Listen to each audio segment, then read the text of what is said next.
আসসালামু আলাইকুম। আশা করছি আল্লাহর অশেষ রহমতে সবাই খুব ভালো আছেন। আলহামদুলিল্লাহ আমিও খুব ভালো আছি। বেশ অনেকদিন পর আবারও নতুন ভিডিও নিয়ে আপনাদের সামনে হাজির হয়েছি আমার চ্যানেল রুমিন তামান্না থেকে। তো এখানে আমি ২ দিনের ভিডিও একসাথে দিচ্ছি।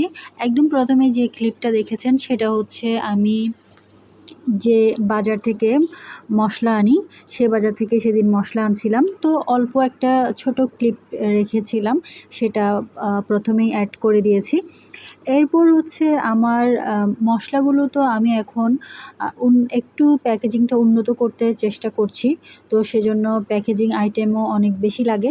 তো সেগুলো একসাথে অনেক কেনার জন্য গিয়েছিলাম। তো সেগুলো একসাথে নিয়ে আসছিলাম। যেহেতু যদি অল্প করে যাই, অল্প করে নিয়ে আসার জন্য যাই, তাহলে কিন্তু গাড়ি ভাড়াটা অনেক বেশি পড়ে যায়। আর যদি একসাথে অনেকগুলো আনি তাহলে অল্প করে সেভ করা যায় টাকাটা।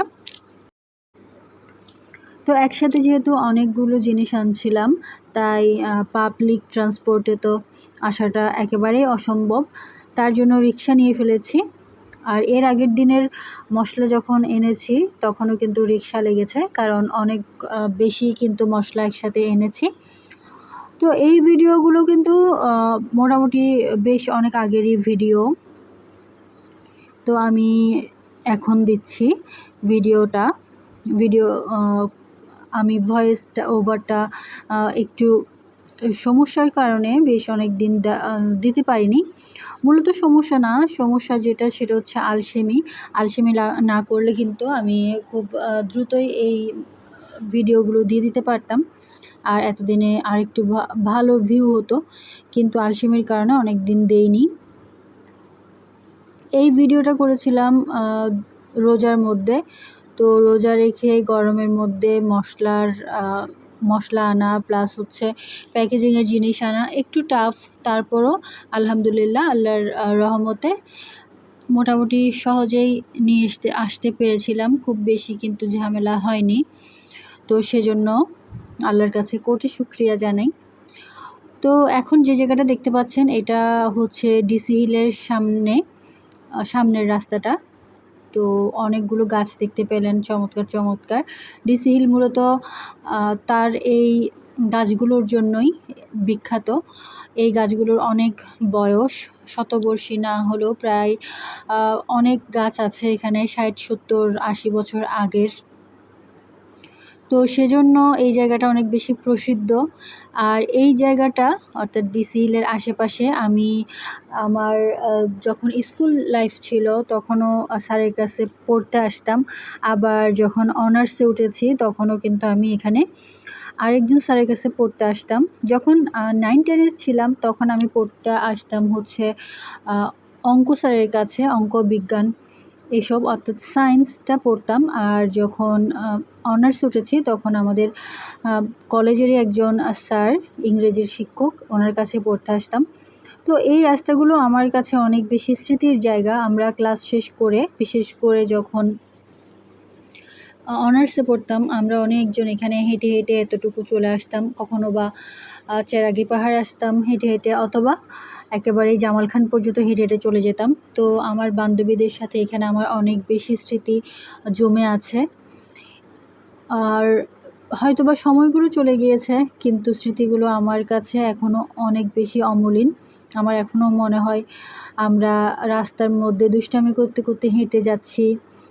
এই রাস্তাগুলো হয়তো আমাদের স্মৃতি একটু হলেও তার মধ্যে ধারণ করে রেখেছে। তো জামালখান জায়গাটা আগে কিন্তু অনেক বেশি গাছের জন্য মোটামুটি পরিচিত ছিল। তো এরপর আবার যখন বেশ কয়েক বছর আগে একজন এখানে কাউন্সিলর মনে হয়, তিনি খুবই যত্ন করে জামালখানটা সাজিয়েছিলেন। তো তখন একটা স্লোগান তিনি দিয়েছিলেন, সেটা হচ্ছে জামালখান দেখবে বাংলাদেশ। আসলে দেখার মতো সৌন্দর্য কিন্তু তিনি জামালখানে তৈরি করতে পেরেছিলেন, যদিও এখন হয়তো তিনি নেই।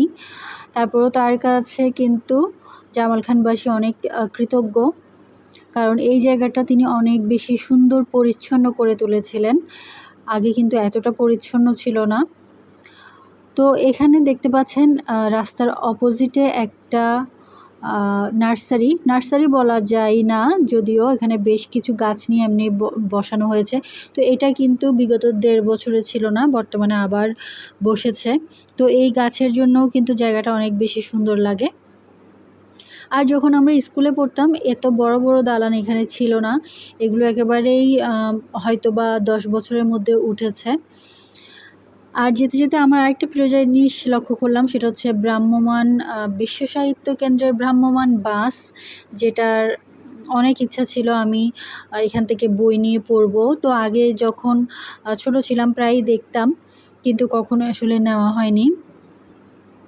তো একটা ইচ্ছা অপূর্ণ থেকে গিয়েছে। তো আমি বর্তমানে গলির ভিতর ঢুকে গিয়েছি, অর্থাৎ আমাদের গলির ভিতর। আর এই ভিডিওটা আমি একেবারেই শর্ট রেখেছি, আশা করছি একদমই বোরিং লাগেনি আপনাদের কাছে। আর বরাবরের মতোই কিন্তু লাইক, কমেন্ট এবং সাবস্ক্রাইবের মাধ্যমে আমার পাশে থাকার বিনীত অনুরোধ জানাচ্ছি।